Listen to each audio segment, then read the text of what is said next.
You've never seen a school like this. In the middle of the Brooklyn Navy Yard, surrounded by cranes, startups, design studios, young people aren't just sitting in classrooms.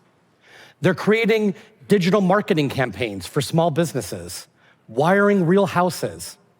Down the hall, a student named Natalia is hacking websites safely with the guidance of cybersecurity pros. These students are part of the Brooklyn STEAM Center, a public high school that looks and feels more like an engineering studio than a traditional classroom.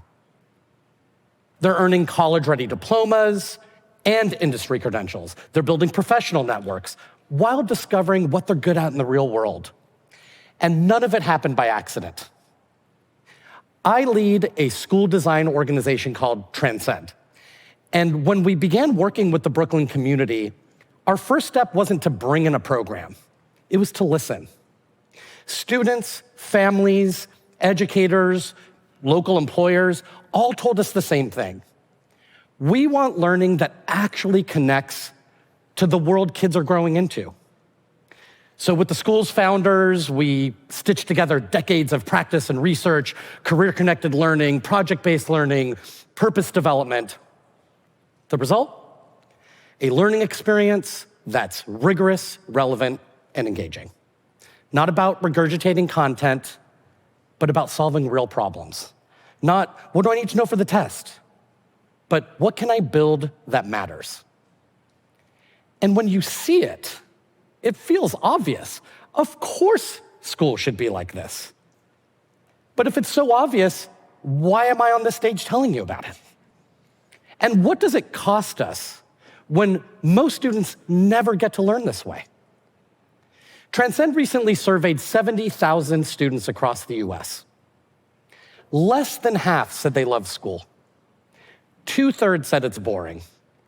Less than 4% said they get a chance to explore and be in charge of their own learning. And the older students get, the worse it gets. Nearly 3/4 of third graders say they love school. But by high school, barely a quarter say they do. And the data's just telling us what every parent already knows. You ask, how was school today? And you hear one word, fine. But fine isn't fine. It's the sound of potential quietly fading. Here's the truth most of us don't say out loud. School isn't broken. It's doing exactly what it was designed to do over a century ago. It was built for the factory age, to standardize, sort, and prepare young people for predictable jobs. It worked for the time. Literacy rose, the middle class grew. But today, our graduates aren't heading to assembly lines. They're stepping into a world being reshaped by AI, where thriving depends on knowing who you are, discerning fact from fiction, knowing how to keep learning, creating, collaborating, and indeed coexisting with others. That's why I believe our task isn't merely to improve schools. It's to redesign them for a new purpose. A purpose worthy of the 15,000 hours every young person spends in K-12 schooling. A purpose that shapes our very democracy. Because, as my mentor puts it, what happens in classrooms today is what will happen in society tomorrow. But realizing this vision has never been easy.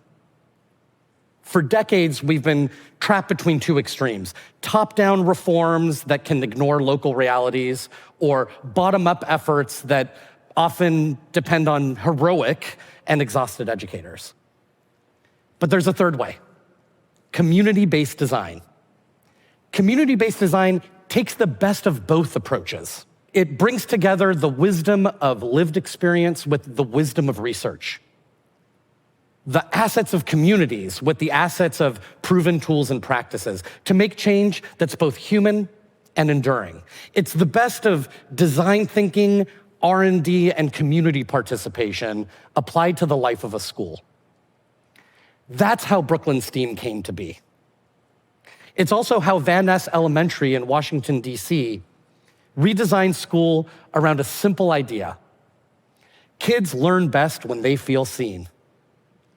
We brought together families, educators, district leaders to imagine school that truly centered the whole child, nurturing mind, body, and relationships while confronting the real trauma that many students carried into school. So we integrated effective practices from other settings. Morning circles replaced roll call, mindfulness breaks alongside rigorous lessons, measures on student belonging that matter as much as test scores do. After months of piloting and iterating, these pieces came together into a coherent model where every student feels safe, connected, and ready to learn. When I visited, I saw a 7-year-old named Jaleesa who had an emotional outburst in the classroom. Her friend Amara gently guided her to a calming space where they practiced breathing together. Within minutes, Jaleesa was back on track. No tension, no punishment, just learning for both of them. That's why even as other DC schools issued dozens or more suspensions each year, Van Ness issued none and exceeded district averages in reading and math. Today, 1 in 4 DC elementary schools is adopting this approach, and it's spreading to more than 100 schools across the country. Yeah.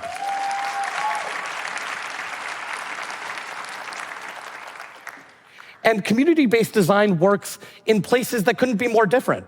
It's how Matthew, a high school senior in rural North Dakota, went from dozing through class to forging his own path, in every sense of the word. After discovering blacksmithing, his school was ready. Because it had been redesigned around real-world learning, he had the structure and freedom to turn his curiosity into craft, applying math, science, and design to building a small business of his own. Now imagine pairing community-based design with today's technology. AI can help us accelerate learning and facilitate immersive experiences that spark every student's passion, so that thousands more Matthews can find their purpose if we design on purpose. From Brooklyn to DC to North Dakota, in 500 schools across the country, we've seen what happens when communities design learning around how young people actually learn and live. When you put student experience, engagement, motivation in the center, not as a bonus, but as a driving principle, everything changes. The data backs it up. Students who experience engaging, high-quality learning have higher grades, stronger attendance, fewer behavior issues. But the magic isn't in the numbers. It's in the spark you see when a student realizes, I belong here. I can do this. I'm learning with purpose. I can make something that matters. I know I want that for my own kids. And of course, I'm not alone. Every parent, educator, every community wants schools that keep growing with the world around them. School cannot be something we redesign once a century. We need community-based design as a muscle, not a program or an initiative, something built in, not bolted on. A continuous way of evolving how we do school together. So when we ask, and how are the children? Let's make sure the answer isn't fine. Let it be they're engaged, they're thriving, and they're transforming the world. Thank you.